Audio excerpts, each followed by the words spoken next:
going on, guys, and welcome back to JB Lions YouTube video. Today we are talking about the two games that we just had over the weekend. Obviously it's Monday today, but we had two games over the weekend. So the two games we had over the weekend were Chelsea versus Leicester, which was on the Sunday, and then on the Saturday evening we had Inter versus Monza. So let's get straight into the Inter versus Monza game. Firstly, what an absolute game, should I say. I was a bit nervous throughout the match. I thought the match was really good. I thought Inter played really well and definitely deserving of their win. But let's get straight into it. Like I said, fair play to Monza. They put up a fight. Considering, I think Monza are at the bottom of the table, they gave us a bit of a scare. I thought, to be fair, before going into the game, it was going to be an absolute whitewash, but was not the case at all. So yeah, Monza played really well. They took the early lead, pretty much on the counter-attack. Inter was on them, and then they sort of countered and then finished the ball, which is what Inter typically do usually, but Monza played them at their own game. And then after that you had Balde's goal, which was an absolute peach. Obviously going 2-0 in at half-time, which personally, in my opinion, I feel was a bit harsh on Inter, because I felt like they did play well. It was just a case of Monza played better at the counter-attack side of things. So I did feel a bit harsh on Inter there, because I felt like they, like I said, they did play better than Monza, but Monza just had good counters. But yeah, then Arnautovic scored a beautiful header just before half-time. Obviously, we did score previous to that, but they said that Lautaro handled the ball. But I think, personally, it was just like a scrape of the hand, which I don't really understand why or how that counts the handball. But there we are. But then, yeah, Arnautovic scored a header, which then made it 2-1 at half-time. I knew in my head, if we can go in 2-1, I knew Inter was going to come out and absolutely pump it in the second half and obviously beat Monza, but they had to get that goal, which they did get, which is obviously amazing. So yeah, 2-1 at half time, and then honestly, the ball comes over, it hits Bisek, he then plays it back into Hakan Çalhanoğlu, and what a strike. It was that, like, sort of perfect strike. I don't know if you guys remember, but it was like the Pavard strike, when Pavard striked it for France, and it was kind of like on the half volley and clipped it, and it just sort of cuts the grass and went in the... Oh, it was just lovely goal by Çalhanoğlu.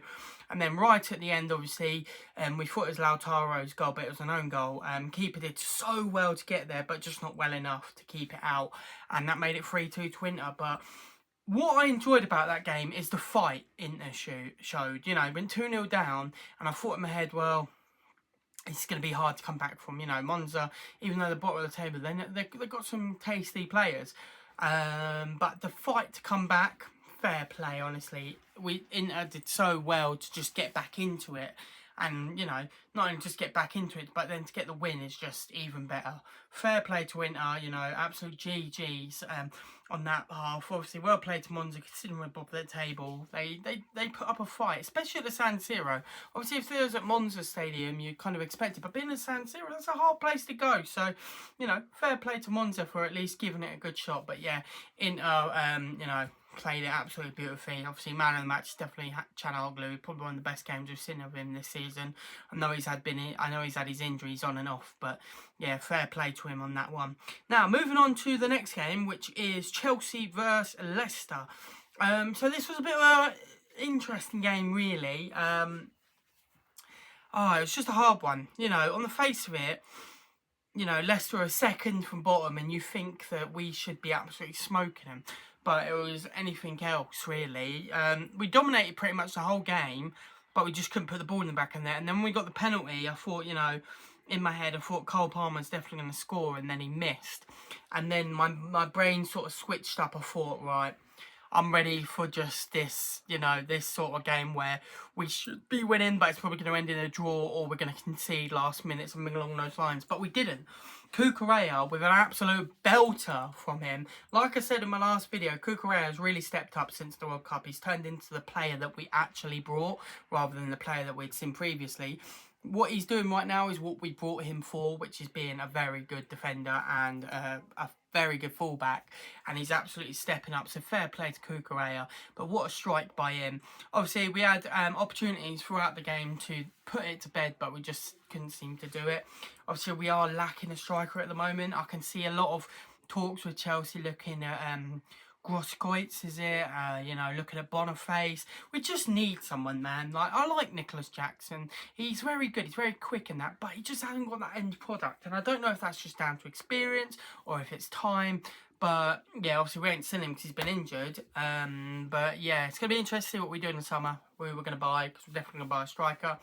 Me, personally, I would love Osimhen. I know he's going to be pricey, but Osimhen, he just fits right for us. Strong, fast, can finish, good in the air. He just screams an all-out striker. Him or Grosskreutz, I think, will be perfect. But they're, you know, high-end strikers that are going to cost us lots of money.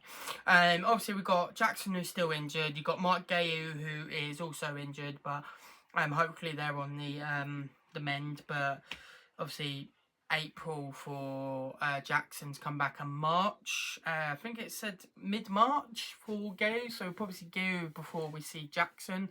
But, yeah, overall good game by Chelsea. We're now sitting at 4th in the table. We just need to keep it up.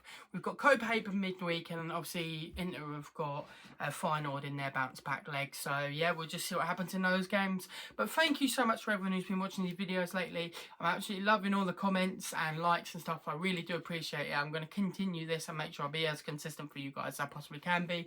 But, yeah, like I say, if you're new around here, hit the sub button. If you like the videos, hit the like button. Hit in the comments what you think about the games. I'm always interactive, always try and interact with everyone. I'll leave my Instagram in the link in the bar as well if you want to follow me on there so you can keep up to date when I upload if you don't always get the YouTube notifications. But I've been your boy, JB Lion. Thank you very much for watching. Thanks to everyone, all the girls, boys, dudettes, everyone in the world. Thank you for watching. Speak to you soon. See you later. Ciao, ciao. Bye.